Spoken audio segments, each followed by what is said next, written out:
य इह सततम् तं भजे रामकृष्णम् तं भजे राम। প্রথমে আমি ধ্যান মন্ত্র, মহামৃত্যুঞ্জয় মন্ত্র, প্রণাম মন্ত্র একসাথে করছি। ওম বিশ্বচর্যং জগদ্বন্দম বিবেকানন্দ রূপিণম বীরেশ্বরং সমুৎপন্নম সপ্তর্ষিমণ্ডলাগতম জ্ঞানভক্তি পদাতারং পদ্মাক্ষ গৌর বিগ্রহম ধ্যায়ে দেবং জ্যোতির্পুঞ্জম লোককল্যাণকারিণম। ওম নমো শিবায়। ওম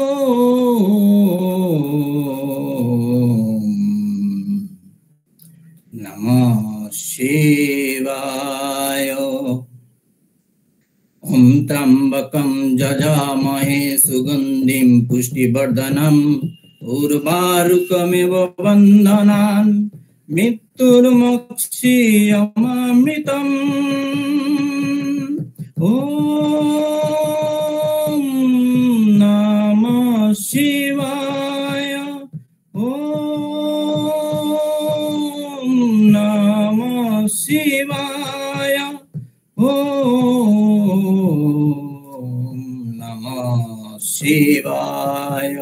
ওম করতত্তে সদালীন রামো কৃষ্ণ সমাগয়া जो धर्म स्थापन रतो वीरे संतं नमाम्यहम्। ओम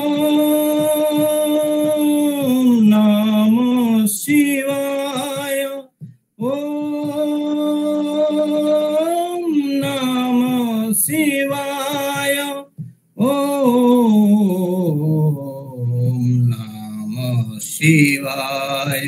ओम नमः शिवाय शान्ताय करुणात्रयेतवे निवेदयामि चात्मानं तं गति परमेश्वर। ओम नमः शिवाय। ओम नमः शिवाय। ओम नमः शिवाय। ओम त्र्यम्बकं यजामहे सुगन्धिं पुष्टिवर्धनम् उर्वारुकमिव बन्धनान् मृत्युर्मोक्षीयमामृतम्। ओम नमः शिवाय। ओम नमः शिवाय। ओम नमः शिवाय। ओम नमः श्री ज्योतिराजाय विवेकानंद सूरये सच्चित् सुखो स्वरूपाय स्वामिने तापोहारिणे। ओम नमः शिवाय। ओम नमः शिवाय। ओम नमः शिवाय। ओम त्र्यम्बकं यजामहे सुगन्धिं पुष्टिवर्धनम् उर्वारुकमिव बन्धनान् मृत्युर्मोक्षीयमामृतम्। ओम नमः शिवाय। ओम नमः শিবায় ওম নমঃ শিবায়। ওম বিশ্বচার্যং জগদ্বন্দম বিবেকানন্দ রূপিণম বীরেশ্বরং সমুৎপন্নং সপ্তর্ষি মণ্ডলাগতম। ওম নমঃ শিবায় ওম নমঃ শিবায় ওম নমঃ শিবায়। জ্ঞান ভক্তি পদাতারং পদ্মক্ষ গৌর বিগ্রহম ধ্যায়ে দেবং জ্যোতির্পুঞ্জং লোক কল্যাণকারিণম।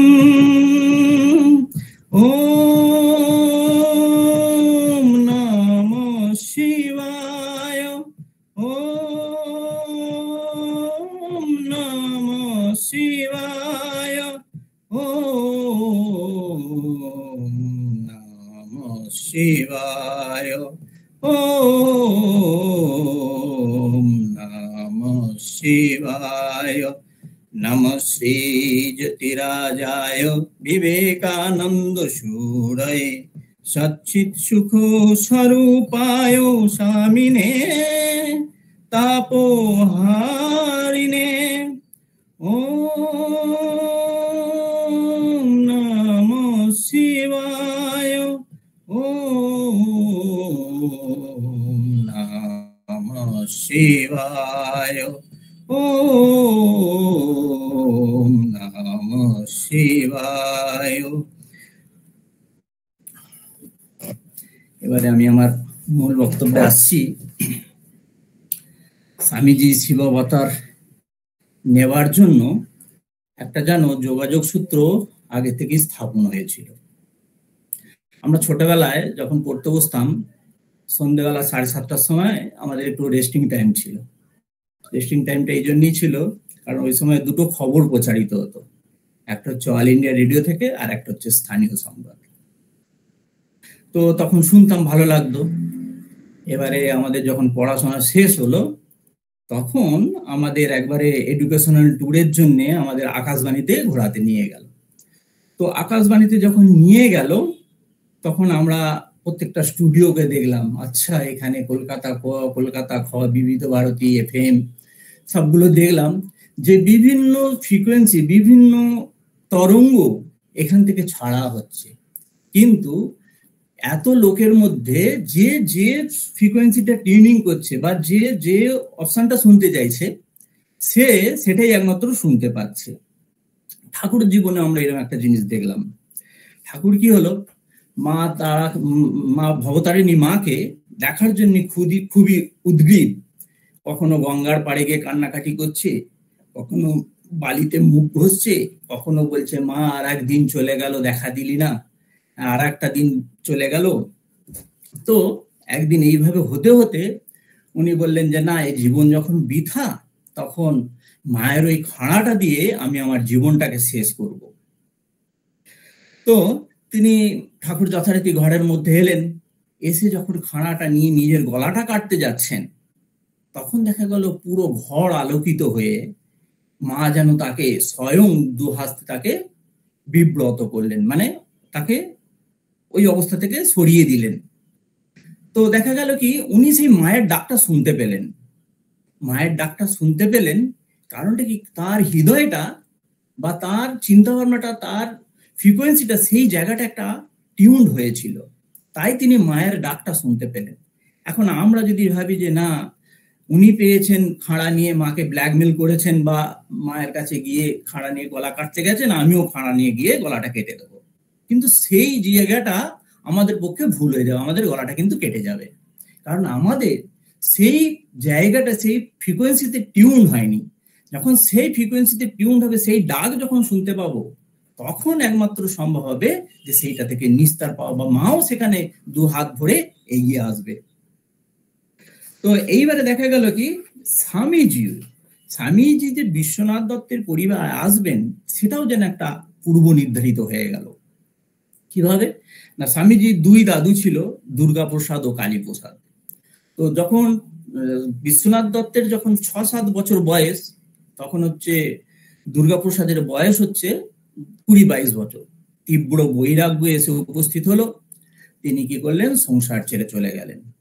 সংসার ছেড়ে চলে গেলেন। এবারে কি হলো, বাড়ির লোক, বিবাহিত স্ত্রী সব বাড়িতে আছে, তাকে ধরে বেঁধে নিয়ে এসে বাড়িতে রাখার চেষ্টা করা হলো। কিন্তু তার মধ্যে প্রবল বৈরাগ্য এসে উপস্থিত হয়েছে। তিনি কি আর কোনো মায়ার বাঁধনে বদ্ধ হওয়ার তো উপায় নেই, বা বাধ্য হতে চাইবেন না। তো তাকে যখন একটা ঘরে বন্ধ করে রেখে দেওয়া হলো, তখন দেখা গেল কি তিনি খাবার জল সব ত্যাগ করলেন।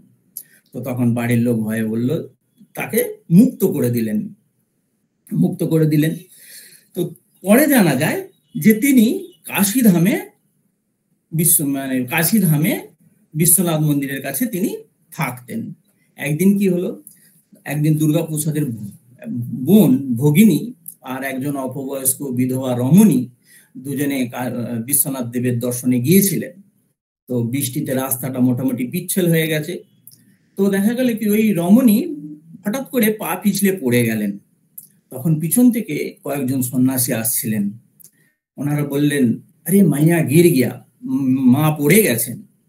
ওনারা এসে যখন ওনাকে তুললেন এবং একটু জল ফল দিয়ে যখন শুশ্রূষা করলেন, তখন ভগিনী ওই দুর্গাপ্রসাদের চিনতে পারলেন, কে দুর্গাপ্রসাদ।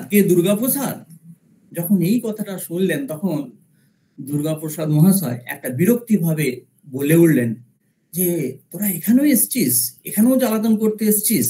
তার মানে সেটা সত্যিই ছিল দুর্গাপ্রসাদ মহাশয়।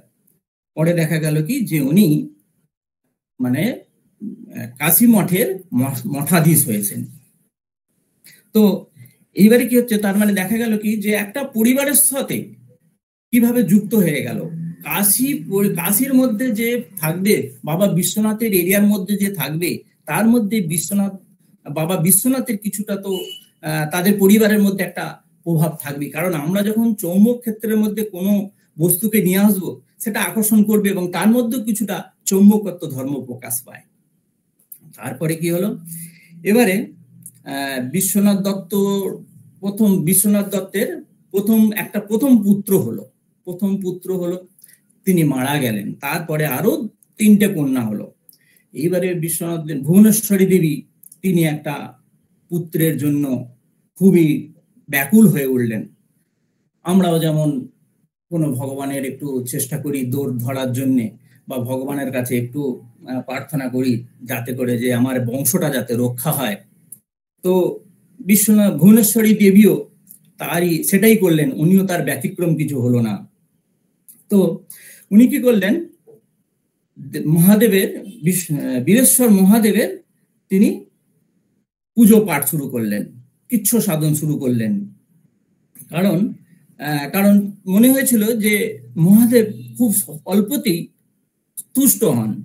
তো সেই জন্য অন্যান্য বাঙালি নারীর মতো তিনিও চাইলেন যে না, দেবাদিদেব মহাদেবের শ্রীচরণে নিত্য আকুল প্রার্থনা জানানোটাই বেটার। একান্ত মনে জপ, ধ্যান, উপবাস কিচ্ছু সাধন করতে শুরু করলেন।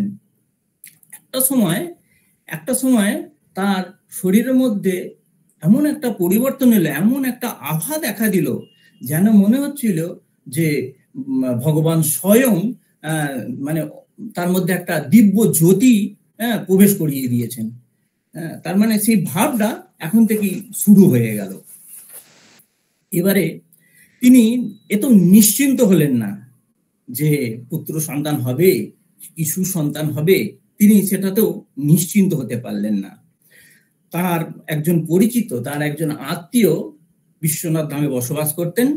তিনি বললেন যে দেখো, তুমি বীরেশ্বর মন্দিরে নিত্য পূজা, নৈবেদ্য, প্রার্থনাদির ব্যবস্থা করে দাও। তো ভুবনেশ্বর দেবীর কথা মতো উনিও প্রত্যহ পূজা পাঠ করতে শুরু করলেন। আর ভুবনেশ্বরী দেবী কি করলেন, উনি এখানে বসে একটা মানস পূজার মাধ্যমে তিনিও পূজা অর্চনা শুরু করলেন।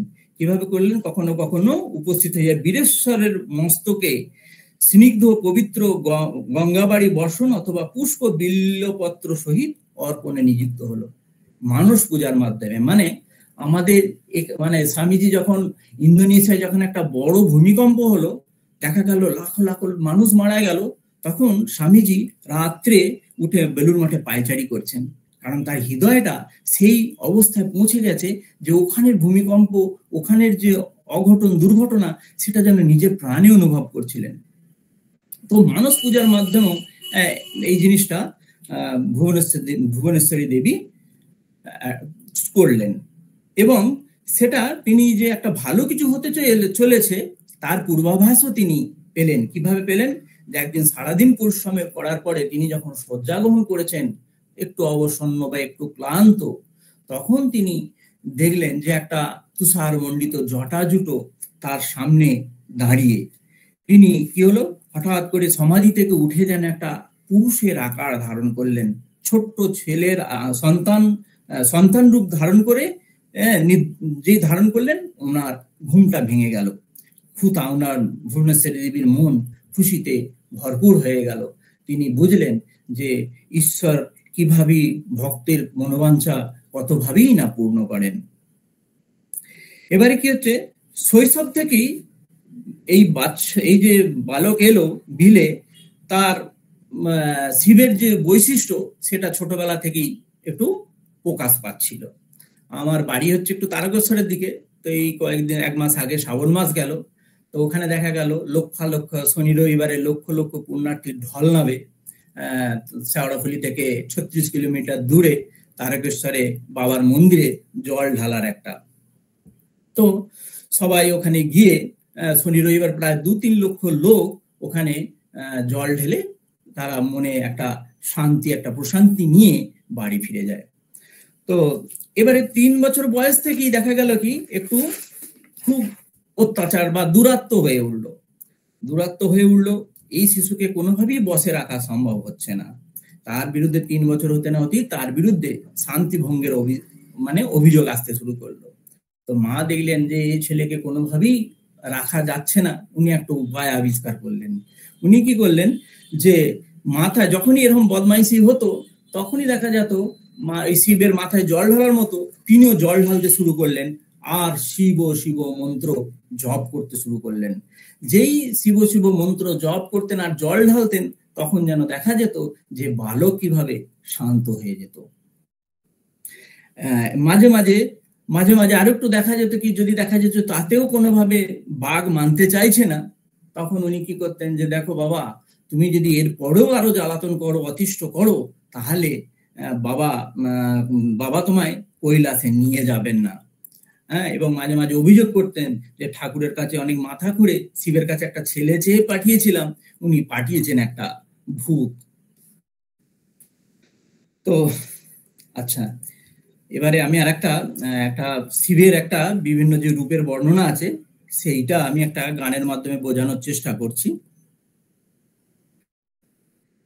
যোগাসনে জ্যোতির্ময় কে তুমি সন্ন্যাসী বর, যোগাসনে জ্যোতির্ময় কে তুমি সন্ন্যাসী বর, সদানন্দ জ্যোতিরাজ জয় যোগীশ্বর, সদানন্দ জ্যোতিরাজ জয় যোগীশ্বর,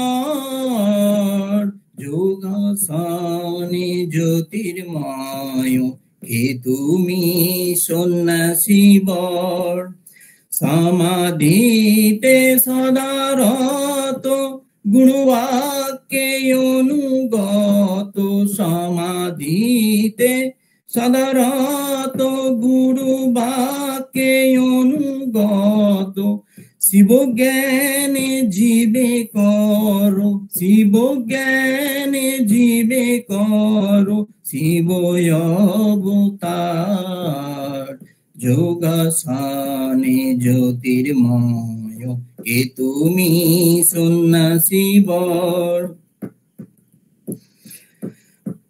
অচণ্ডালে দিলে স্থান নাহি গণি কুলমান, অচণ্ডালে দিলে স্থান নাহি গণি কুলমান, প্রেমের মূরতি বুদ্ধ অবতার, ধরা ধামে কপিল মুনি জগতের গুরু তুমি, ধরা ধামে কপিল মুনি জগতের গুরু তুমি, দেয়াগির শিরোমণি দয়াগির শিরোমণি পূর্ণ মহেশ্বর, যোগাসনে জ্যোতির্ময় এ তুমি সন্ন্যাসী বর,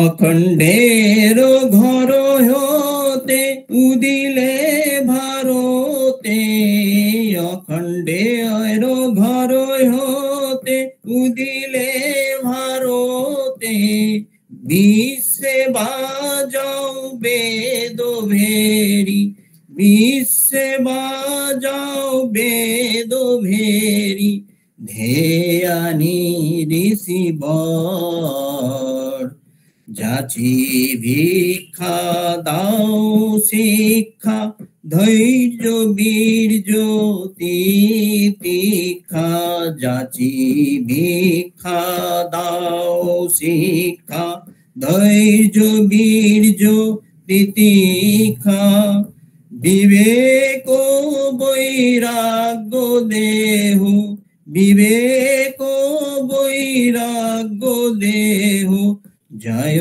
বীরেশ্বর, যোগাসনে জ্যোতির্ময় কে তুমি সন্ন্যাসী বর, সদানন্দ জ্যোতিরাজ জয় যোগীশ্বর, সদানন্দ জ্যোতিরাজ জয় যোগীশ্বর, যোগাসনে জ্যোতির্ময় কে তুমি সন্ন্যাসী বর।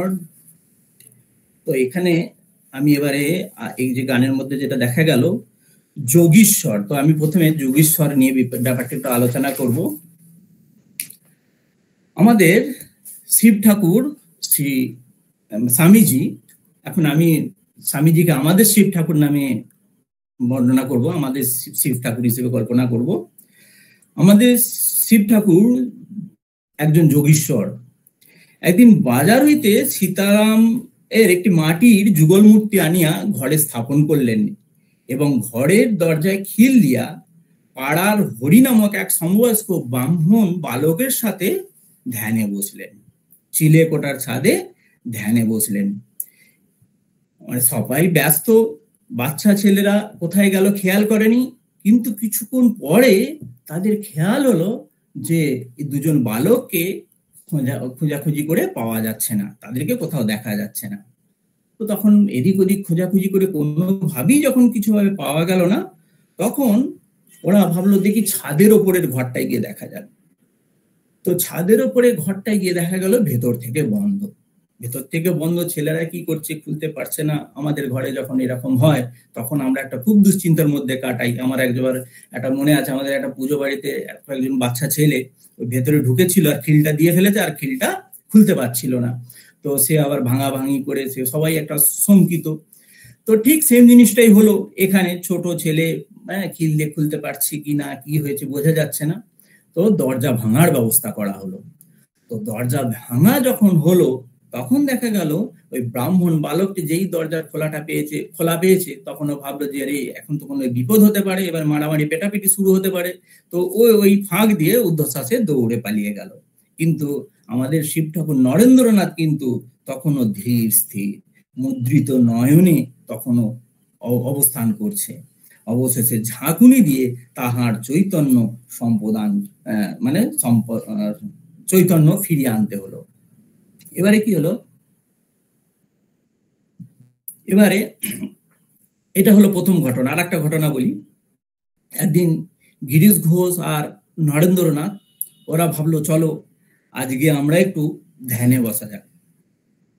ধ্যানে তো বসলেন, কিন্তু আমাদের যেমন স্বভাব, হ্যাঁ, এই চুলকুনি মাথা কুটকুটি নিয়ে হ্যান ত্যান শুরু হয়ে গেল, হ্যাঁ, মন এদিক সেদিক চঞ্চল হচ্ছে। তো গিরিশবাবু সেই জিনিসটাই দেখা গেল যে ধ্যানের সময় আমরা আরো বেশি করে যেন মাথাটা নড়ে, কোথায় ফুসফুস করে, কোথায় আওয়াজ হচ্ছে, কি হচ্ছে, আমাদের এটা বেশি যেন উপস্থিতিটা লক্ষ্য করতে পারি। কারণ আমাদের মনটা তখন ধ্যানস্থ হয় বলে এইসব বিষয়ের দিকেই মনটা তখন চলে যায়। তো কিন্তু ধ্যান সিদ্ধ পুরুষ, তার জন্য তো আর এটা কোনো মানে এটা কোনো মাইনে রাখে না, কারণ তিনি তো ধ্যান সিদ্ধ, তিনি যেখানে বসবেন সেখানেই সেটা সম্ভব হবে। তো গিরিশ বাবু চেষ্টা করলেন, অনেক চেষ্টার পর দেখা গেল ওই মশার কনকনানি ভনভনানিতে তিনি কোনোভাবেই মন স্থির করতে পারছেন না। তিনি এদিক সেদিক করতে করতে ব্যস্ত থাকলেন। কিন্তু দেখা গেল কি যে নরেন আমাদের শিব ঠাকুর তখন একদম ধ্যানে পুরো নিমগ্ন হয়ে গেছে। তার শরীরটা এত মশা বসেছে যেন মনে হচ্ছে একটা কালো কম্বলকেও তার শরীর ওপর জড়িয়ে দিয়েছে। তারপরে গিরিশবাবু এবারে ভাবলে কি এত মশা কামড়াচ্ছে, কি করা যায়। তিনি ভেবে পেলেন না যে কি করবেন। হ্যাঁ, তো অনেক সময় ঠাকুর এরকম যখন ভাবিষ্ট হয়ে যেতেন, তখন কি হচ্ছিল, তার কানের কাছে গিয়ে যদি ঠাকুরের নামটা জপ করা হয় বা মা কালীর নামটা বলা হতো, তখন দেখা যেত ওনার আস্তে আস্তে উনি সেই জায়গা থেকে নেমে আসতেন। কিন্তু গিরিশবাবু তো আর এত কিছু জানেন না যে কি হতে পারে। উনি কি করলেন, আসনটা ধরে টানাটানি শুরু করলেন। যেই আসনটা ধরে টানাটানি করলেন, অমনি দেখা গেল তার সংজ্ঞাহীন দেহটা ভূতলে পড়িয়া গেল, এবং ইহার অনেকক্ষণ পরেও তার চৈতন্য মানে চৈতন্য অবস্থা থেকে ফিরে আসলেন না। আরেকদিন কি হলো, এইবারে হচ্ছে কি আমরা আমাদের শিব ঠাকুরের যে আমরা দেখি, আমাদের যে শিব ঠাকুর পটে বা দেখতে থাকি, তাতে দেখা যায় যে শিব ঠাকুরের অলংকার গুলো খুব অদ্ভুত। কোথায় একটা রুদ্রাক্ষের মালা, যেটাও প্রকৃতিতে পাওয়া যায়, কোথায় ধুদ্র, কোথায় একটা বেলপাতা, হ্যাঁ, কোথায় হচ্ছে একটা সাপ, হ্যাঁ, কোথায় একটা মুন্ডমালা। হ্যাঁ, তো ওর আমাদের শিব ঠাকুরকে আমরা এইভাবে দেখতে অভ্যস্ত যে ওর অলংকার গুলো একটু অদ্ভুত। তো একদিন চিলে কোঠায় ধ্যান খেলা শুরু করেছে। হঠাৎ করে দেখা গেল যে মেঝের উপরে একটা বড় গোগ্র সাপ এসে গেল। মানে শিবের হাতে যে অলংকারটা ছিল, যেন সেই অলংকারটা যেন পাশে খুলে রেখে দেওয়া হলো। তো বীরেশ্বর যারা সব বাচ্চা যারা বসেছিল, তারা তো গোগ্র সাপ দেখে ভয়ে পালিয়ে গেল। বীরেশ্বর কিন্তু তখন ধ্যানমগ্ন হয়ে সংজ্ঞাহীন, বাহ্য জ্ঞান শূন্য হয়ে গেল। সাথীরা অনেক ডাকাডাকি করে সাড়া পেল না। তখন সবাই বড়দেরকে ডেকে নিল যে দেখো, পাশে সাপ দেখা আছে আর ওখানে বসে আছে। কিন্তু সাপটা তখন মাথাটা দোলাতে শুরু করছে, যেন বলছে না তোমরা এসো না, আমার প্রভুকে এই মুহূর্তে ডিস্টার্ব করো না বা জ্বালাতন করো না। তারপরে সবাই কি হলো, তাদের যার যে পজিশনে ছিল তারা চুপ করে অপেক্ষা করতে থাকলো যে কি হয়, নিরুপায় হয়ে নিঃশব্দে সবাই দাঁড়িয়ে রইল। কিন্তু কিছুক্ষণ পরে দেখা গেল গোগ্র সাপটি অটোমেটিক চলে গেল এবং তাকে আর খুঁজে পাওয়া গেল না। এবারে হচ্ছে কি, এবারে আসি জ্যোতির্ময়।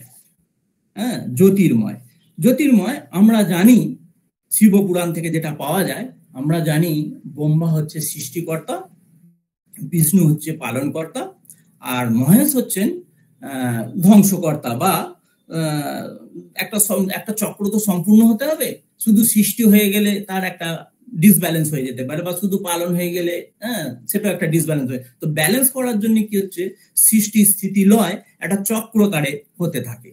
তো যেটা করে যাতে কি হয়, যে একটা ভারসাম্য বজায় থাকে। যেমন একটা বাস্তুতন্ত্রের মধ্যে দেখা যাচ্ছে একটা পোকামাকড় গাছের রস খাচ্ছে, পোকামাকড়টাকে ব্যাঙ খাচ্ছে, ব্যাঙটাকে সাপ খাচ্ছে, সাপটাকে ময়ূর খাচ্ছে, একটা বাস্তুতন্ত্র যেমন একটা বজায় থাকে, সেইভাবে দেবতারাও যেন একটা নিজেদের মধ্যে একটা বাস্তুতন্ত্রটাকে বজায় রাখার জন্য একটা ডিউটি ভাগ করে নিয়েছেন, যে ব্রহ্মা সৃষ্টি করবেন, বিষ্ণু পালন করবেন, আর আমাদের শিব ঠাকুর তিনি কি করবেন, ধ্বংসর লীলা চালাবেন, যাতে করে ব্যালেন্সটা থাকে। এবারে একদিন কি হয়েছে, একদিন নারায়ণ বসে আছেন, বিষ্ণু বসে আছেন, হেলান দিয়ে শুয়ে আছেন। হঠাৎ করে তিনি নিচের দিকে একটু তাকাতেই দেখলেন তার নাভির কাছে একটা পদ্ম, সেই পদ্মতে ব্রহ্মা বসে আছেন। এবারে বলল যে, এবারে তাদের মধ্যে একটা ক্লাস শুরু হলো। এ বলে আমি সৃষ্টি করেছি, ও বলে আমি সৃষ্টি করেছি। এ বলছে আমি বড়, ও বলছে আমি বড়। তো এবারে কি হবে, কে বড় কে ছোট সেটা কিভাবে ডিসাইড হবে? তারা তখন গেল মহেশ্বরের কাছে।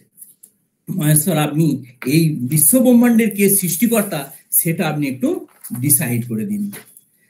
শিব তখন বললেন যে একটা তার একটা পিলার, জ্যোতিস্বরূপ একটা পিলারের আকার ধারণ করলেন, যার উঁচু নিচু মানে উল্লম্ব ভাবে সেটা প্রতিষ্ঠিত, জ্যোতিস্বরূপ উল্লম্ব ভাবে প্রতিষ্ঠিত।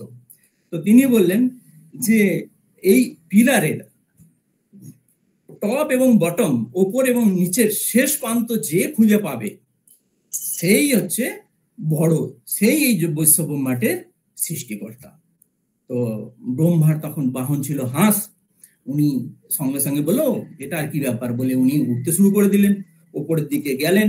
আর আমাদের বিষ্ণু তখন কি করলো, যখন উনি ব্রহ্মা একটু রজগুণ সম্পন্ন ছিলেন, তো ওপর দিকে চলে গেলেন। এবারে বিষ্ণু তিনি বললেন উনি তো ওপর দিকে গেছেন, তার মানে বাকি থাকলো নিচের দিকটা। তিনি বড় রূপ ধারণ করে নিচের দিকে যেতে শুরু করলেন। বেশ কয়েক বছর কেটে গেল, কিন্তু কোনোভাবেই কেউ আদি এবং ওই জ্যোতির্ময় লিঙ্গের বা পিলারের কেউ আদি এবং অন্ত কিছু খুঁজে পাওয়া গেল না। তো তখন ব্রহ্মা মনে মনে ভাবলেন যে এতদিন হয়ে গেছে, নিশ্চয়ই বিষ্ণু খুঁজে পেয়েছে, চলো আমার এবারে যাওয়া যাক। মিথ্যে সবসময় একটা সাক্ষী ভর করে বা সাক্ষীর সঙ্গে করে নিয়ে আসে। তো উনি বললেন দুটো সাক্ষী জোগাড় করলেন, একটা হচ্ছে গরু আর একটা হচ্ছে কেতকী ফুল। উনি ওদেরকে একদম ম্যানেজ করে দিলেন যে দেখ বাবা তোকে এই বলতে হবে। হ্যাঁ, তো ঠিক আছে। ওনারা এবার যখন শিবের কাছে এলেন তখন প্রথমে গরু বলল যে হ্যাঁ আমি তো উপরে ছিলাম, আমি তো আপনার এখানে দুধ দিতাম। তো তারপরে কেতকী ফুল বলল, কেতকী ফুলকে জিজ্ঞেস করলো তুমি কি করতে? বলতো আমি তো এখানে তো ফুল পাতা সব দিতাম। হ্যাঁ, তখন এবারে তখন শিবের সেই আবার সেই হুঙ্কারটা শুরু হলো যে ব্রহ্মা তুমি নিজেকে সৃষ্টিকর্তা হিসেবে প্রতিষ্ঠিত করতে যাও আর তুমি মিথ্যে সহায়তা নিচ্ছ। তুমি আমি আর বিষ্ণু একমাত্র পুজো পাবো, বিষ্ণু আর আমি একমাত্র পুজো পাবো, কিন্তু তুমি কোনো পুজো পাবে না। তো আমার মনে হয় পুষ্করে একটা মন্দির আছে, ব্রহ্মার একটা মন্দির আছে। এবারে কি হলো, উনি গরুকে অভিশাপ দিলেন যে তুমি ওই জীবে তুমি ময়লা ধুলো চেটে খাবে, আর কেতকী ফুল কোনোদিন কোনো পুজোয় লাগবে না। তো এইবারে এই জ্যোতির স্বরূপ, আমাদের শিব ঠাকুর জ্যোতির স্বরূপ। তিনি কি হচ্ছেন, যিনি জ্যোতির স্বরূপ তিনি তো জ্যোতি দেখবেনই, আর জ্যোতির সাথেই তার ওঠা বসা বা কাজকর্ম। তো এখানে কি হলো, এখানে দেখা যাচ্ছে কি যে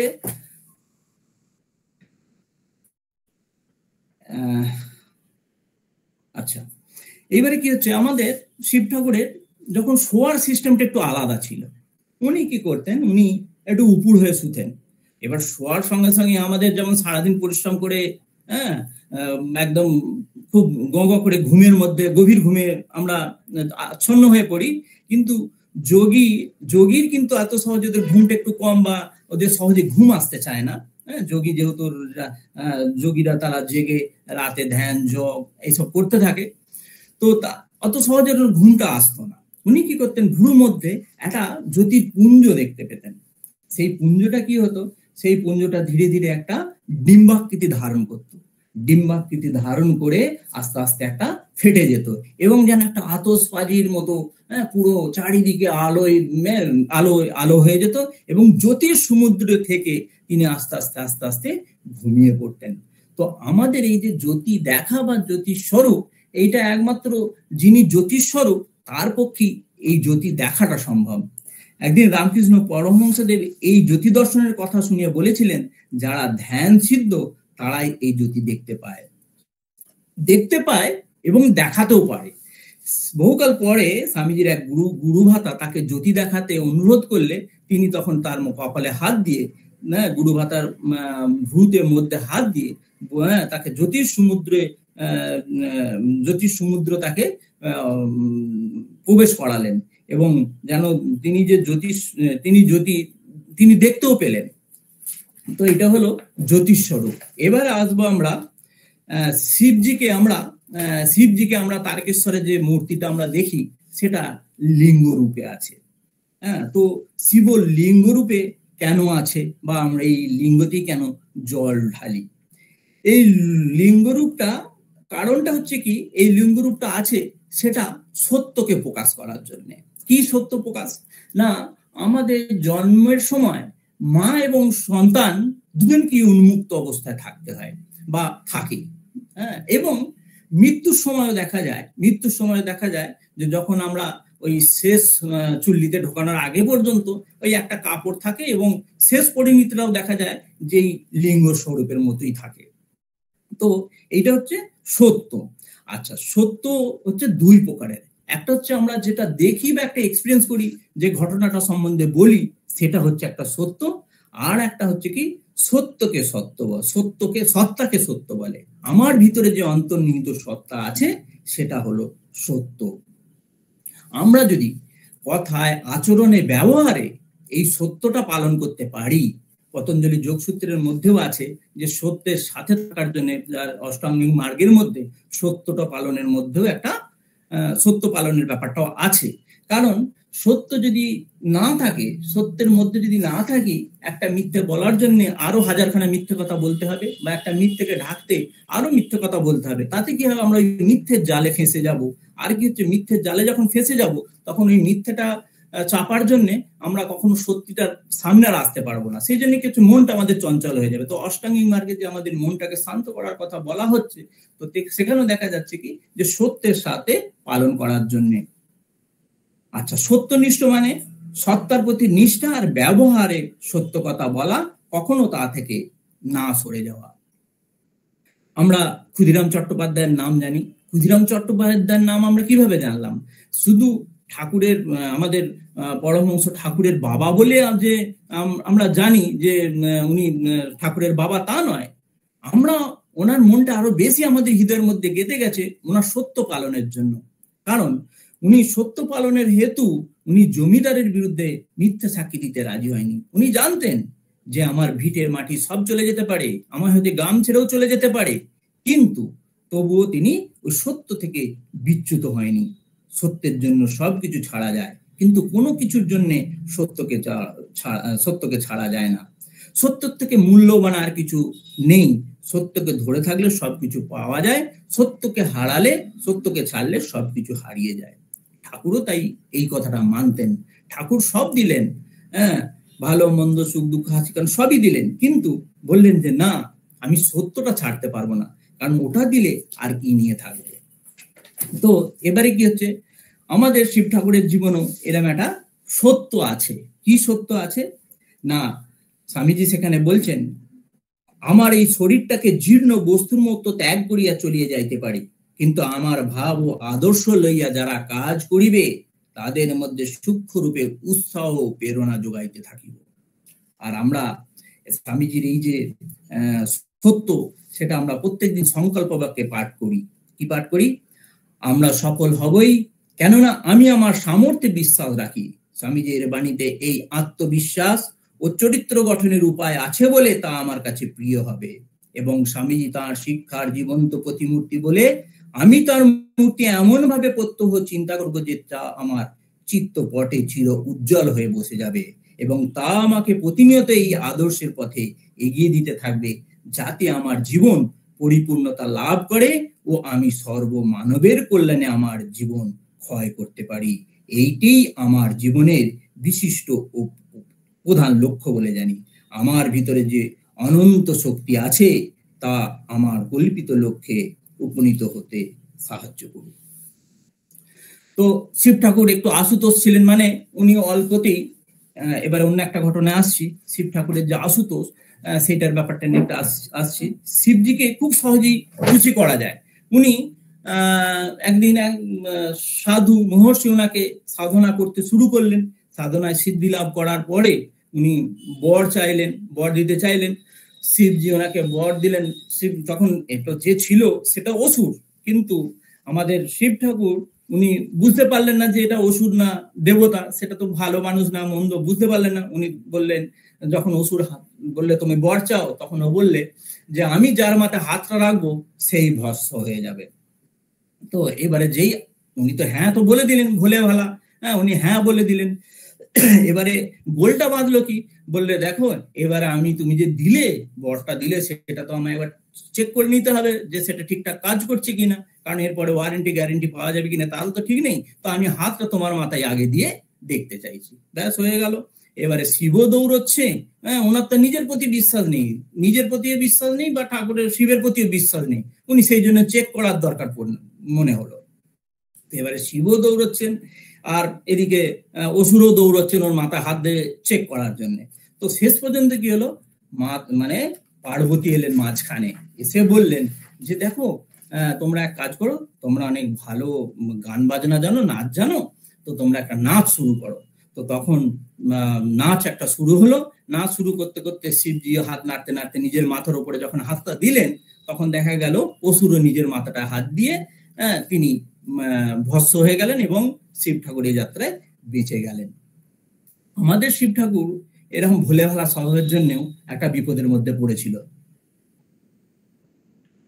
পশ্চিম ভারতের লিমড়ি রাজ্য যেটা ছিল, সেটার হচ্ছে রাজ্য এবং রাজধানী লিমড়ি ছিল।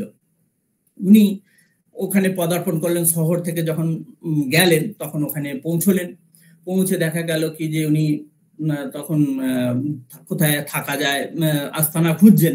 কয়েকজন বলে যে ওই যে একটা সাধুর আশ্রম আছে, ওই সাধুর আশ্রমে চলে যাও, ওরাই তো সাধু, তুমিও সাধু, তো তোমার ওখানে থাকা খাওয়ার কোনো অসুবিধে হবে না। তো স্বামীজি ভোলে ভালা রূপ, হলো সাধু মশাই, কিন্তু সে বিচারটা করলো না যে এটা কোন সাধু কি সাধু, তিনি ওর মধ্যে ঢুকে গেলেন। তাদের মধ্যে একটা নতুন একটা শয্যা দিয়ে দিল, তাদের একটা থাকার ব্যবস্থা হয়ে গেল। স্বামীজিও খুব ভালোভাবে চেষ্টা করলেন থাকার জন্য। এবারে গোল শুরু হলো কি, 2-3 দিন পরে স্বামীজি বুঝতে পারলেন যে এরা হচ্ছে এই বীজমার্গী ধর্মধ্বজি অতি জঘন্য সাধন প্রণালী অনুশীলন করেন, এবং তাদের মন্ত্র উচ্চারণ আর তাদের পুজো পদ্ধতি দেখে উনি বুঝতে পারলেন যে এরা হচ্ছে ইন্দ্রিয়ের পূজক। এবার ওখান থেকে তিনি চাইলেন যে বুঝতে পারে, ভাবলেন যে না এবারে আমি পালিয়ে যেতে হবে, না হয়তো মুশকিল। হ্যাঁ এখানে আমাদের যেমন ওখানে যেমন শিব ঠাকুর বিপদে পড়লেন, এখানেও তিনিও পালিয়ে যেতে চাইলেন। কিন্তু পালিয়ে যেতে চাইবেন কি, চাইলেই তো আর পাওয়া যায় না। তখন দেখা গেল কি যে তাদের যে সর্দার, সে গেটের সামনে দাঁড়িয়ে আছে। সে তখন তাকে বলছে যে না তুমি এখান থেকে তো যেতে পারো না, আমরা একটা জিনিস বুঝতে পেরেছি, তুমি অনেক উঁচু দরের সাধু, তাই আমরা একটা তোমার এই সাধুত্বে তুমি অনেক বছর ব্রহ্মচর্য পালন করেছো, তোমার এই সাধনার ফল আমাদের দান করতে হবে। হ্যাঁ আমরা সাধনার ফল দান করতে হবে কিভাবে না, আমরা একটা বিশেষ পুজোর আয়োজন করেছি, সেখানে তোমার ব্রহ্মচর্য আমরা হনন করার ব্যবস্থা করব। হ্যাঁ ব্রহ্মচর্য ভঙ্গ করা আবশ্যক, অতএব তুমি প্রস্তুত হয়ে থাকো। স্বামীজি এসব শুনেছিলেন যে এসব সাধুরা নরবলি পর্যন্ত দিয়ে থাকে। তো একটু স্বামীজির হৃদয়টা একটু ভয়ে কেঁপেও গিয়েছিল। ওখানে তো শিব ঠাকুর তো ভয়ে পালাতে শুরু করলেন, ছুটোছুটি শুরু করলেন। ইনি একটু শান্ত হয়ে ভাবতে শুরু করলেন যে কিভাবে এই পরিস্থিতিটাকে সামলানো যায়। তো ওখানে একটা বাচ্চার অবাধ যাতায়াত ছিল, এখানে বাচ্চা ছিল বলে ওখানে কাউকে অবাধে যাতায়াত করতো। এবারে স্বামীজির কাছে ওই বাচ্চাটা পড়লো, গিয়ে পৌঁছলো, তখন উনি ওই খোলামকুচির উপরে চারকোল দিয়ে বা কাঠ কয়লা দিয়ে লিখে দিলেন, এবং আকারে ইঙ্গিতে নন ভার্বাল কমিউনিকেশন, যেটা ভার্বাল কমিউনিকেশন আর নন ভার্বাল কমিউনিকেশন যেটা আছে, ওই নন ভার্বাল কমিউনিকেশনের মাধ্যমে উনি বুঝিয়ে দিলেন যে উনি খুব বিপদে আছেন। আর ওই কাগজ ওই যে খোলামকুচিতে লিখে দিলেন যে তার বিপদ রাখি, এবং বললেন যে তুমি রাজাকে গিয়ে তাড়াতাড়ি এটার খবরটা দেওয়ার জন্য। তো বাচ্চা ছেলে উনি খুব দৌড়ে গিয়ে রাজার কাছে গিয়ে সৈন্য সামন্ত নিয়ে এসে স্বামীজিকে উদ্ধার করলেন। এবারে হচ্ছে কি যে তিনি এখানে দেখা যায় অচণ্ডালে দিলে স্থান নাহি গণি কুলমান, এবারে তার আশুতোষ রূপটা গেল, এবার অচণ্ডালে দিলে স্থান নাহি গণি কুলবান। তো এবারে কি হচ্ছে, স্বামীজি তখন চম্পা গুফা নামে এক নির্জন গুহাতে আশ্রয় নিয়ে ধ্যানে মগ্ন। এবারে ওখানে একজন ওখানে সম্বল মানে কি, কয়েকটা আলমারি ছিল আর 2-4খানা কম্বল ছিল। একদিন এক মুসলমান ওই পথ দিয়ে আসার সময় দেখতে পেলেন যে এখানে একজন সাধু আছে এবং তিনি ওনার সাথে একটু আকৃষ্ট হলেন। আকৃষ্ট মানে কি, যেন চৌম্বক তার চৌম্বক পদার্থকে যেভাবে আকর্ষণ করে সেরকম একটা আকর্ষণ অনুভূত করলেন। এবারে ওই তিনি বললেন যে স্বামীজি, আপনি আমায় বলুন আমি কিভাবে আপনার সেবা করতে পারি, হ্যাঁ, তা কোন সেবা হতে পারে কিনা। স্বামীজি বললেন, দেখুন আপনি কি সেবা করবেন, আপনি এক কাজ করুন, এটা বর্ষা আসছে, হ্যাঁ, তো আপনি এই গুহার দরজাটা যদি ঠিক করে দেন তাহলে খুব ভালো হবে। গুহাটি তখন উনি অফার দিলেন যে দেখুন এই গুহাটার অবস্থা তো অতটা ভালো নয়, কিন্তু আপনি যদি অনুমতি করেন তাহলে আমি একটা জায়গায় একাই থাকি, আপনি ওখানে থাকতে পারেন। তো স্বামীজি যখন রাজি হলেন তখন ওই ভদ্রলোক বললেন, আমি কিন্তু একজন মুসলমান। তো তখন স্বামীজি বললেন যে তাতে কি হয়েছে, আমার কোনো অসুবিধে নেই। স্বামীজি ওই মুসলমানের ঘরেও থাকতে চাইলেন বা থাকলেন। অচণ্ডালে দিলে স্থান, নাহি গণি কুলমান। হ্যাঁ, উকিল ওই মুসলমানের ঘরে থাকতে শুরু করলেন। তারপরে কি হলো, এই সময় আরেকটা ইন প্রসঙ্গে বলে রাখি, ক্ষেত্রী রাজা যখন ময়নাবাই হচ্ছে স্বামী যখন বিদেশ থেকে ফিরে এসছেন, তখন ক্ষেত্রী রাজা তাকে সম্বর্ধনা দেওয়ার জন্য একজন কিভাবে দেবে বেশ সম্বর্ধনা দিতে চাইছেন। উনি ময়নাবাইকে ডাকলেন যে আজকে তুমি আমার এখানে রাত্রি গান বাজনা করবে, আমি স্বামীজিকে এটা আমার উপহার স্বরূপ বিশেষভাবে দেখাতে চাই বা দিতে চাই। এবারে স্বামীজি যখন দেখলেন যে এ তো বাইজি, উনি তখন দোতলার ঘরে চলে গেলেন। কিন্তু দোতলার ঘরে চলে গেলে কি হবে, উনি যখন গান শুরু করলেন, প্রেমার্পণ সমদর্শন, আমি অপরাধী হতে পারি কিন্তু তুমি তো সমদর্শী, তুমি আমায় কেন উচ্চ নিচ ভেদ বুদ্ধি জ্ঞান করবে, তুমি সমদর্শী। আজকে গঙ্গার জলে যদি ড্রেনের জল, নর্দমার জল, পুকুরের জল, নদীর জল যায়, গঙ্গা জলে প্রবেশ করা মাত্রই পবিত্র হয়ে যায়। তো তোমার মতো একজন সমদর্শীর কাছে আমার কোনো স্থান নেই। যখন এই গানটা শুরু করলেন, তখন আস্তে আস্তে স্বামীজি দোতলা থেকে নেমে এলেন। নেমে এসে নিজে পাগড়িটি তার মাথার উপরে পরিয়ে দিলেন। আচ্ছা, এইবারে কি হলো, এবারে হচ্ছে ওখানে এবারে মুসলমান বাড়িতে থাকার সময় তখন জগমোহন লালের সাথে পরিচয় হলো। প্রথম পরিচয় উনি বললেন যে আপনি তো একজন আপনি একজন মুসলমানের বাড়িতে অতিথি হয়ে আছেন কি করে? স্বামীজি উত্তর দিলেন, আমি সন্ন্যাসী, আপনাদের মতো সমস্ত সামাজিক বিধিনিষেধের ঊর্ধ্বে আমি ম্যাথরের সঙ্গে পর্যন্ত খেতে পারি। আমি দেখি বিশ্ব প্রপঞ্চ সর্বত্র ব্রহ্ম প্রকাশিত আছেন, আমার দৃষ্টিতে উচ্চ নিচ কিছু নেই, শিব শিব। শিবের পক্ষেই না সম্ভব সর্বত্র শিব দর্শন করা। তো উনি সেই সবের মধ্যেই শিবের দর্শন করলেন। এবারে কি হলো, ক্ষেত্রী রাজাকে তিনি শিবের অনুভূতি প্রকাশ করলেন কিভাবে। তখন ক্ষেত্রী রাজা হচ্ছে অজিত সিং এর সহিত কুশল বিনিময়ের পরে স্বামীজিকে জিজ্ঞেস করলেন জীবন মানে কি। স্বামীজি শিব ঠাকুরকে জিজ্ঞেস করলেন জীবন মানে কি। শিব ঠাকুর বললেন, প্রতিকূল পারিপার্শ্বিক অবস্থাগুলি থাকা সত্ত্বেও অন্তঃশক্তির ক্রমবিকাশ করে চলেছে। অন্তঃশক্তির ক্রমবিকাশ, আমাদের পঞ্চরিপু আমাদেরকে বিভিন্নভাবে আকর্ষণ করছে। হ্যাঁ, চোখ দিয়ে দেখছি, উত্তেজিত হয়ে যাচ্ছি, ঠান্ডা লাগছে, একটা কিছু পড়তে হচ্ছে, কান দিয়ে শুনছি, সেদিকে মন চলে যাচ্ছে। তো আমাদের এই যে পঞ্চরিপু আমাদের চারিদিকে আকর্ষণ করছে, কিন্তু তারপরেও পারিপার্শ্বিক প্রতিকূল অবস্থাগুলি চেষ্টা করছে আমাদেরকে দাবিয়ে রাখার জন্য, আমাদেরকে বিভিন্নভাবে ভুলিয়ে রাখতে। কিন্তু অন্তঃশক্তি এর বাইরেও যদি কেউ অন্তঃশক্তির ক্রমবিকাশ করে চলে বা তারপরেও যদি কেউ এগিয়ে যেতে পারে, তাকে জীবন বলে। রাজা আবার প্রশ্ন করলেন, স্বামীজি শিক্ষার মানে কি? স্বামীজি যে শিক্ষা লিখেছেন সেখানে লিখছেন, education is the manifestation of the man already in a man. মানুষের মধ্যে যে অন্তর্নিহিত শক্তি আছে সেটা প্রকাশ করা কি শিক্ষা বলে। তো এখানে স্বামীজি আরো বললেন যে দেখো, শিক্ষা হচ্ছে তেমনি একটা বাণী বা একটা ভাবকে মনের মধ্যে নিয়ে দৃঢ় সংস্কারে পরিণত যদি করা যায়, তাহলে কি হচ্ছে, তাহলে আমাদের হাত যদি দেখা যায় যে এমন সংস্কার তৈরি হবে যে অপরের দ্রব্য যদি পড়েও থাকে তাহলে আমার ওটা ছুঁতে সাহস হবে না, আমার মধ্যে সেই সংস্কারে পরিণত হয়ে যায়। সেটাই হচ্ছে যদি চিন্তা ও ভাবকে প্রকৃতপক্ষে সই মনের নিজস্ব সম্পত্তি বলে ধরা চলেন। যদি দেখা যায় যে আমরা ওটা হাত দিয়ে ফেলছি, তাহলে ওটা সম্পত্তি আমাদের নিজস্ব সম্পত্তি হলো না। যখন দেখা যাবে যে না, আমরা ওইটা এমন সংস্কারে পরিণত করে ফেলেছি যে ওটা দেখেও আমরা হাত দিতে পারছি না, তখন সেটা আমাদের আসল শিক্ষা হলো। তো এই কথাটা শোনার পরে মন্ত্রমুগ্ধ অজিত সিং এই মন্ত্রমুগ্ধ কথা শুনে তিনি ঊর্ধ্বলোকে বিচরণ করতে শুরু করলেন, যেন সেখানে শুধু সত্য, শিব আর সুন্দর চির প্রতিষ্ঠিত। এইবারে আসি, আর একটু টাইম আছে, আর 5 মিনিট আমি নেব। শিব ঠাকুর হলো জগৎ গুরু। তিনি যোগের গুরু, তন্ত্রের গুরু, পতঞ্জলির গুরু, নৃত্যের গুরু। নৃত্যের গুরু যখন আমরা নৃত্যের গুরু কেন, আমরা প্রত্যেক নৃত্যশিল্পীর বাড়িতে আমরা দেখব নটরাজের মূর্তি পাওয়া যায়।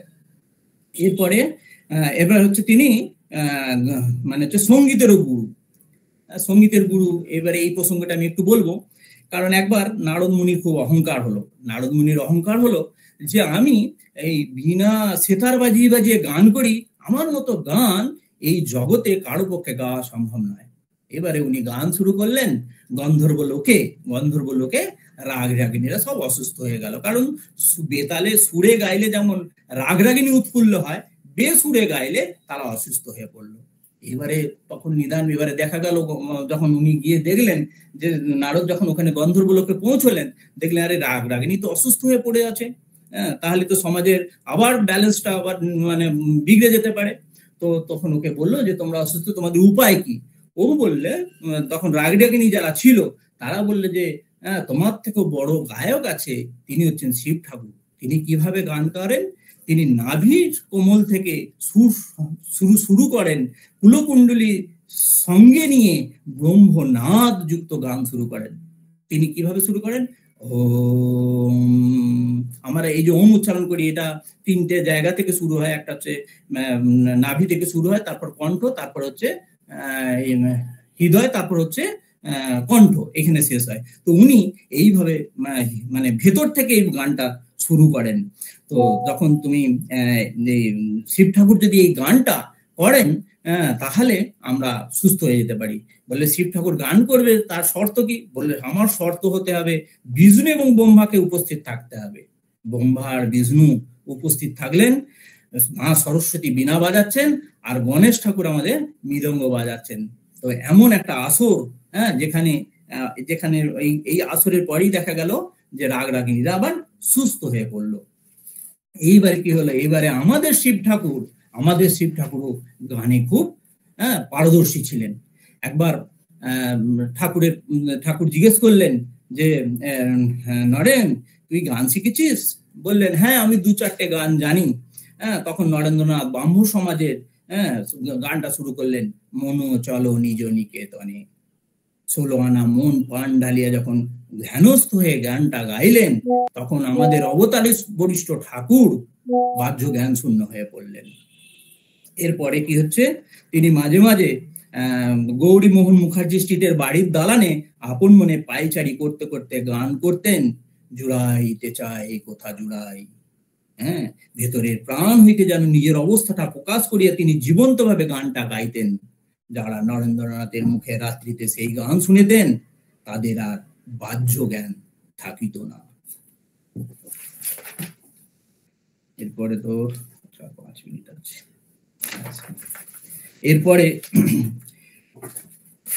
এরপরে হচ্ছে ঠাকুর আমাদের বৈষ্ণব ধর্মের হচ্ছে শিব ঠাকুর হলেন পরম বৈষ্ণব।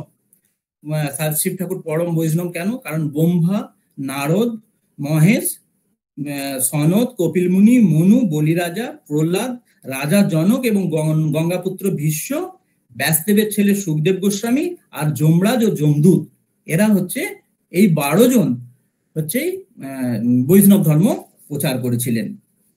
তো বৈষ্ণব ধর্ম প্রচার করেছিলেন। তো আমাদের শিব ঠাকুরও একজন বৈষ্ণব ছিলেন। তিনি কিভাবে বৈষ্ণব ছিলেন? তিনি বৈষ্ণব ছিলেন কি, তিনি আচারে ব্যবহারে বৈষ্ণব ছিলেন। তো আমি জাস্ট একটা ভিডিও ক্লিপ আপনাদের একটু দেখানোর চেষ্টা করছি। तुम पूजा प्रणाली के विरुद्ध कार्य कर रहे हो। महादेव को मांस और रक्त नहीं, दूध, धतूरा और बेलपत्र चढ़ाया जाता है। बस देवी, मेरी पूजा में अवरोध कर मेरा अपमान न करो। तो अपनी पूजा अपने शिवलिंग पर करो। शिवलिंग शिवलिंग होता है देवी, हमारा या आपका नहीं। महादेव तुम्हारे द्वारा चढ़ाई हुई इन दूषित वस्तुओं को स्वीकार नहीं करेंगे। देखना चाहोगी?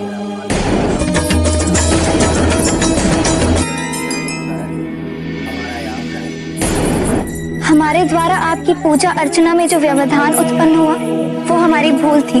हमारा ये आपसे निवेदन है कि हमारी पूजा करने का अवसर दिया जाए।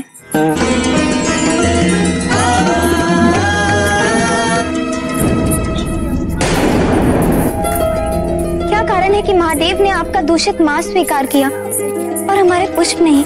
पूजा विधि से नहीं, भक्ति भाव और समर्पण से संपन्न होती है देवी। मैंने भी तुम्हारे समान कई विधि और प्रणालियों का अनुसरण किया है। अपने शरीर की अग्नि से तपस्या की, 2 वर्षों तक भूख और प्यास को तिलांजलि दे इस भक्ति भाव में डूबा रहा। क्या भाव? शरीर से मुक्ति का भाव, नश्वरत्व की अनुभूति का भाव, संसार में समानता का भाव। को सुंदर और पवित्र मानकर भगवान को अर्पित कर, किंतु उसे एक दिन वैसे ही छोड़ दो, उसे भी दुर्गंध आने लगे। ये पवित्र और अपवित्र का भेद भ्रम है देवी। इस संसार में जो कुछ भी है शिव का है, तो शिव का है, वो शिव है, अर्थात पवित्र है। आज हमें सत्य का परम ज्ञान प्राप्त हुआ है। हमें इस शरीर भाव से मुक्त होना ही होगा। हमें ज्ञान देने वाले गुरुदेव हमें आशीर्वाद दीजिए कि हम अपने लक्ष्य को प्राप्त कर सकें। তো এখানে দেখা গেল কি যে শিব বৈষ্ণব অথচ মাংস, এই ব্যাপারটা একে অপরের বিপরীত ধর্মী। আমাদের হরিসাধনের মাইক অন হয়ে গেছে। আমাদের শিব ঠাকুর পশ্চিম থেকে ফিরে আসার পরে তার গুরু ভাই শিষ্যদের সাথে অবস্থান করছিলেন। সেই সময়ের মধ্যে তরুণ সন্ন্যাসীদের খুব সামান্য নিরামিষ খাবার, প্রধানত ভাত, সেদ্ধ শাকসবজি, ডাল খেয়ে জীবনযাপন করছিলেন। পুষ্টির অভাবে তাদের অনেকেই দুর্বল এবং দুর্বল হচ্ছিলেন। স্বামীজি বিশ্বাস করতেন যে আধ্যাত্মিক জীবনের জন্য শক্তি অপরিহার্য। তিনি বলতেন, গীতা পাঠ অপেক্ষা ফুটবল খেলিলে তোমরা স্বর্গের আরো কাছে পৌঁছে যাবে। গীতা পাঠ যেখানে বৈষ্ণব ধর্মের একমাত্র অঙ্গ, সেখানে আমাদের শিব ঠাকুর উল্টো কথা বলে দিলেন, বললেন গীতা পাঠ অপেক্ষা ফুটবল খেলিলে তোমরা স্বর্গের আরো কাছে যাবে। হ্যাঁ, এখানে যেমন মাংসটা যেমন বর্জনীয় বৈষ্ণবদের ক্ষেত্রে, সেখানে এখানেও দেখা গেল কি যে তিনি আবার মাংসটার কথা বলছেন। অর্থাৎ দর্শনের আগে শক্তি এবং স্বাস্থ্য প্রথমে আসে। একদিন স্বামীজি তরুণ ব্রহ্মচারীদের দুর্বলতা লক্ষ্য করে স্বামীজি নিজেই তাদের জন্য একটা মাংসের তরকারি রান্নার সিদ্ধান্ত নেন। রান্নাঘরে গিয়ে কাছ থেকে মাংস চাইলেন। কেউ কেউ দ্বিধাগ্রস্ত ছিলেন। স্বামীজি বললেন, তোমরা কি মনে করো আধ্যাত্মিকতা পেটের উপর নির্ভর করে? মাংস খাওয়া বা না খাওয়ার সাথে ধর্মের কোনো সম্পর্ক নেই। ধর্মের পরীক্ষা রান্নাঘরে নয়। তার মানে তিনি নির্বিচারে ভোগের প্রচার করলেন না, বরং ব্যবহারিকতা এবং সংযমের প্রচার করলেন। তার আসল উদ্দেশ্য ছিল যে এই শরীরটাকে অবলম্বন করি আমাদের আত্মার বাস। সুস্থ সবল দেহ সুস্থ সবল মনের অধিকারী। তাই সুস্থ শরীর মন বুদ্ধি হলে ঈশ্বর লাভের সহায়ক হবে। এবারে ঠাকুর যখন এই বৈষ্ণব সম্বন্ধে আলোচনা হচ্ছে, তখন ঠাকুর বললেন বৈষ্ণবদের 3টে নিয়ম মেনে চলা হয়। একটা হচ্ছে কি যে একটা হচ্ছে বৈষ্ণব পূজন, জীবে দয়া, আর একটা হচ্ছে যাই হোক আমি একটু মনে করতে পারছি না এই মুহূর্তে। তো তখন দেখা গেল কি ঠাকুর বললেন, আরে জীবে দয়া, একটু ভাবিষ্ট হয়ে পড়লেন। জীবে দয়ার কথাটা শুনে উনি একটু ভাবিষ্ট হয়ে পড়লেন। কারণ কীটাণু, তিনি তখন মনে মনে বললেন যে কীটাণু কি, তুই জীবে দয়া করার যোগ্যতা তোর আছে? জীবে দয়া নয়, শিব জ্ঞানে জীব সেবা। তো শিব জ্ঞানে জীব সেবার কথাটা তখন থেকে শুরু হলো। তখন দেখা গেল কি যে আমরা ভাবি যে শিব ঠাকুরের আমরা যদি বেশি করে পুজো প্রার্থনা করি বা মন্দিরে বা মূর্তির মধ্যে যদি আমরা শিব দর্শন করি, তাহলে হয়তো আমরা শিবের অতি নিকট হতে পারবো, তা কিন্তু নয়। যদি দেখা যায় যে একজন দুস্থ বা নিরন্ন মানুষের কাছে আমরা যদি তার সেবার জন্য কিছু করতে পারি, শিব তাহলে আরো অত্যন্ত খুশি হন। যেমন একটা ধনির বাগান ছিল, সেই বাগানে একজন মালিক কি করতো, তিনি ওই মালিক আসা মাত্রই তিনি তার গুণগান করতেন। আপনার মতো ভালো মানুষ হয় না, আপনার মতো দানি মানুষ হয় না। উনি তার সামনে নৃত্য শুরু করতেন। আর একজন, উনি একটু অলস প্রকৃতির ছিল এবং সে ওই কুড়েমি তার সঙ্গ ছিল এবং চেষ্টা করতেন যে কিভাবে সময়টাকে পাস করা যায়। আর একজন মালি ছিল, তিনি কি করতেন, তিনি সব সময় ওই মেহনত করে নিজে ফল ফুল ফলানোর চেষ্টা করতেন এবং মালিকের বাড়িতে নিয়ে গিয়ে পৌঁছে দিতেন। তো দেখা গেল কি যে ইনি যে ফল ফুল পরিশ্রম করে ফলিয়ে নিয়ে যেতেন, তিনি হয়তো মালিকও কতটা পছন্দ করতেন না, কারণ ওর গুণগান করতে পারছে না, কারণ সাধারণ মানুষ। তো সেখানে কিন্তু শিব আরো অতি সন্নিকটে দেখা যেতে পারত। তো যাই হোক, এবারে আমি শেষের দিকে যাব। শিবের মহিমা আমরা ভালো করে বুঝতে পারবো যদি আমরা অন্তরের শক্তিকে জাগ্রত করতে পারি। অন্তরের শক্তিকে জাগ্রত করার জন্য আমাদের দুটো পথের অবলম্বন করতে হবে। কি পথ? ঠাকুর বলেছেন যে এক হাতে কর্ম করো আর এক হাতে ঈশ্বরকে ধরো। একটা কর্ম করো আর ঈশ্বরকে ধরো। এক হাতে কর্ম করো মানে কি? নিরন্ন দরিদ্র দুস্থ মানুষের সেবা করো। যে নিজে বাঁচে, যে ভাবে যে আমি অপরের আগে সবার আগে স্বর্গে যাব, আমি সবার থেকে বেশি টাকা পয়সা কামাবো, রোজগার করব, বা আমি সবার থেকে আগে সবকিছু ভোগ করব, শিব তার প্রতি কখনোই প্রিয় হন না। প্রিয় হন কার কাছে?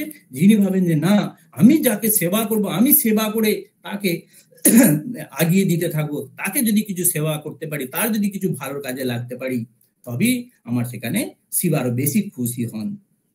এবারে কি হচ্ছে, আমরা আর একটা আমাদের ধ্যান মন্ত্রের সময় আমরা ধ্যান এবং এর সময় আমরা একটা বলি, যদি আমরা অন্তরের শক্তি জাগ্রত করার জন্য নিজেকেই নিজে বলবো, আমি নিত্য শুদ্ধ বুদ্ধ মুক্ত চৈতন্য স্বরূপ পরমাত্মা, আমি হীন নই, আমি দুর্বল নেই, আমার ভিতরে অনন্ত শক্তি বর্তমান, প্রযত্ন করলে সেই শক্তি জাগ্রত করতে পারি। চিদানন্দ রূপহ শিবোহম শিবোহম।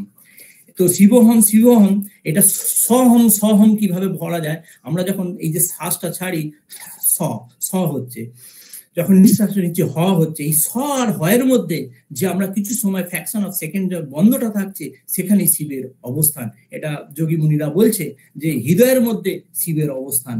তো আমরা যদি এইটা সম্বন্ধে সচেতন হই, সোহম মানে প্রত্যেক দিন আমরা 21,000 বার আমরা এটা জপ করে যাচ্ছি, এটা যদি অজপা করা যায়, মানে আমরা যদি এটা আমাদের ইচ্ছা অনিচ্ছা ছাড়াই এটা জপটা হয়ে যাচ্ছে।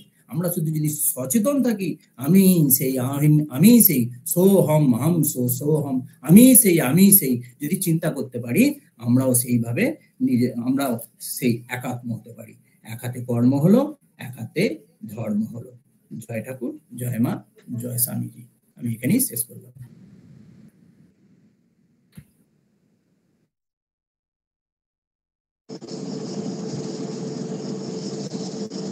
আমরা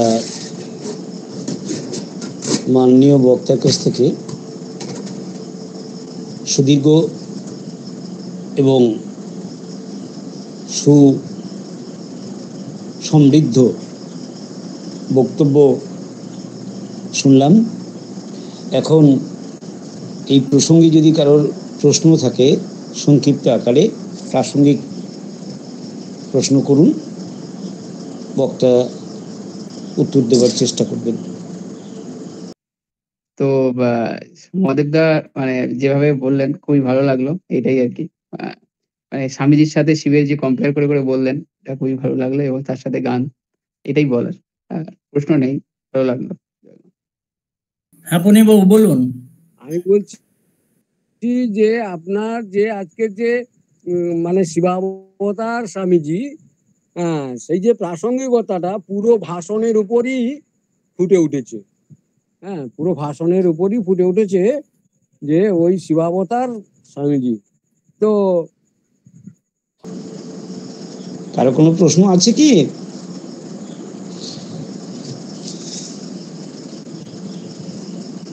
আচ্ছা, যাই হোক, প্রশ্ন কেউ করছেন না, প্রশ্ন করার মতো আর আমাদের অবকাশ নেই, কারণ বক্তার বক্তব্যের মধ্য দিয়ে সব প্রশ্নের উত্তর আমরা পেয়ে গেছি। তাই আমরা অত্যন্ত সমৃদ্ধ হয়েছি, অনেকগুলো ঘটনা, অনেকগুলো গল্প এবং প্রাসঙ্গিক সঙ্গীতের মধ্য দিয়ে। শিব রূপে স্বামীজি তিনি আমাদের কিভাবে আলো দেখিয়েছেন বা পথ দেখিয়েছেন, জগৎকে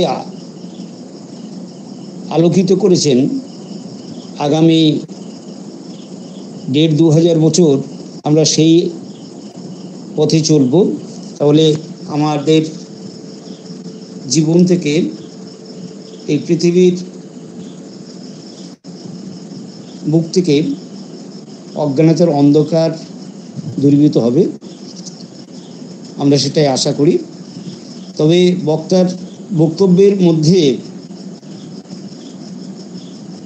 বক্তব্যের যেটা মাধুর্য, যেটা গল্পের মাধ্যমে পরিবেশন এবং বিভিন্নভাবে অডিও ভিডিও সব কিছু মধ্য দিয়ে এই বক্তব্যকে সুসমৃদ্ধ করা, এটা অত্যন্ত গুণী না হলে পারে না। তাই তাকে আমরা কৃতজ্ঞতা জানাই।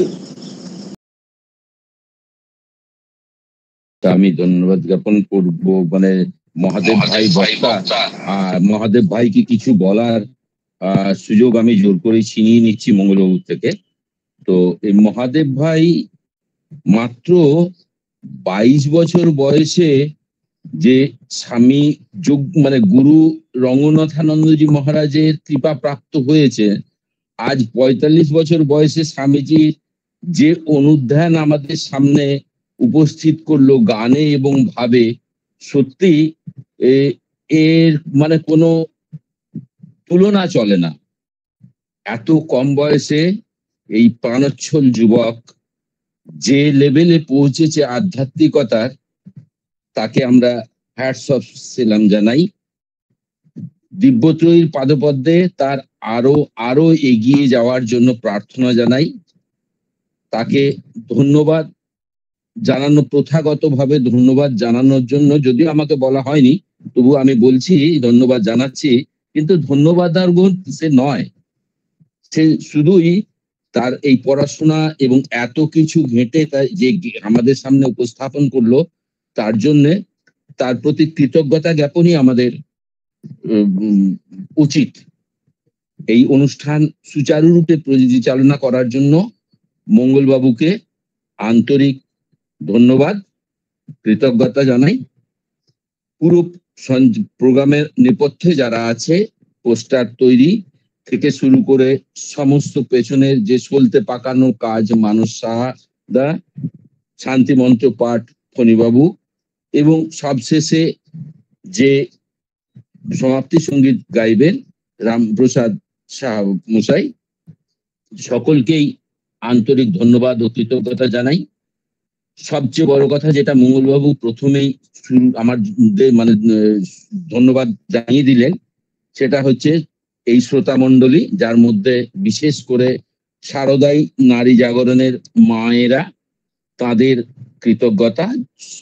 ইয়ং সোলজার্সের সকল সদস্যকে ধন্যবাদ জানাই উপস্থিত থাকার জন্য, মায়েদের ধন্যবাদ জানাই। আপনাদের সবাইকে আন্তরিক যথাযথ প্রণাম ও শুভেচ্ছা জানাই। জয় ঠাকুর, জয় মা, জয় স্বামীজি। সবশেষে একটাই বলবো, মহাদেব ভাই যেন আরো এগিয়ে যেতে পারে। জয় মা, জয় মা, জয়। হ্যাঁ, অভয়দা গানের জন্য একটু প্রস্তুতি রাখবেন, রামপ্রসাদ বাবু নেই।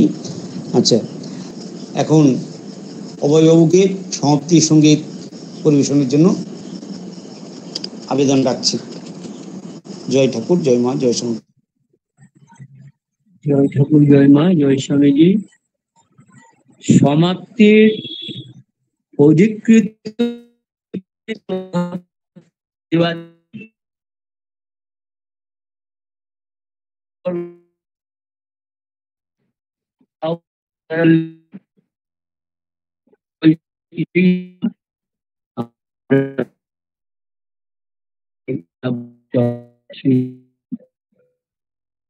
प्रभु जी,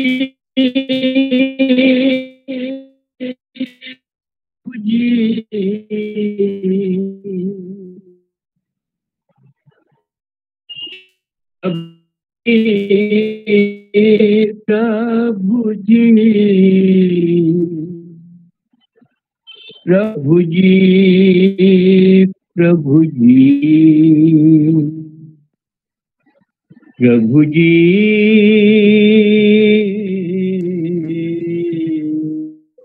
प्रभु जी, प्रभु जी, तुम चंदन हम पानी, तुम चंदन हम पानी, प्रभु जी,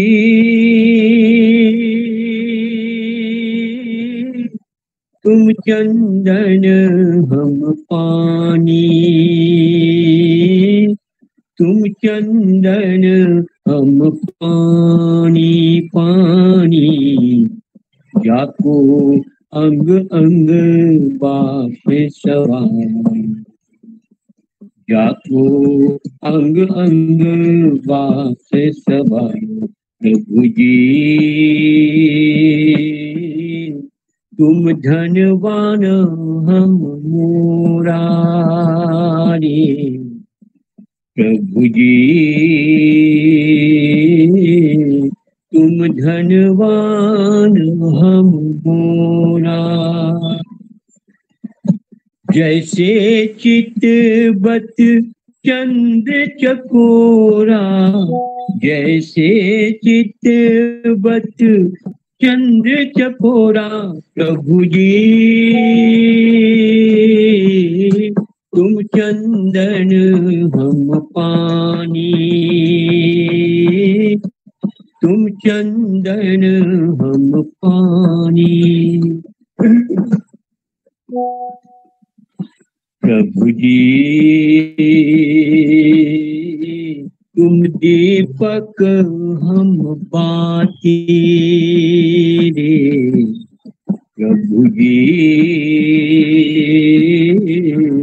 तुम दीपक हम बाती, तुम दीपक हम बाती रे, प्रभु जी, तुम दीपक, तुम चंदन हम पानी, प्रभु जी, तुम मोती हम धागा रे, प्रभु जी, तुम मोती हम धागा, जैसे सोने में मिलत सुहागा, प्रभु जी,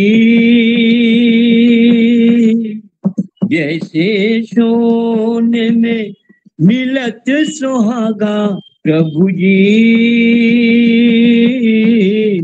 तुम चंदन हम पानी,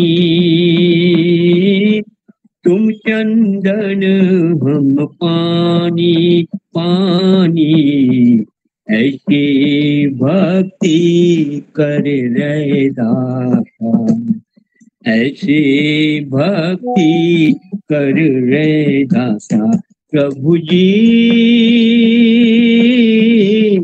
तुम चंदन हम पानी, तुम चंदन हम, तुम चंदन हम, तुम चंदन हम पानी। जय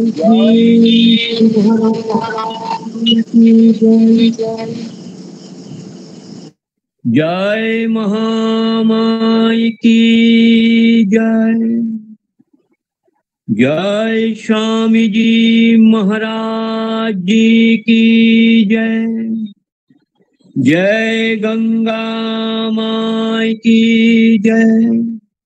जय काली माई की जय। जय देवादिदेव महादेव बाबा की जय। जय ठाकुर, जय माँ, जय स्वामी जी।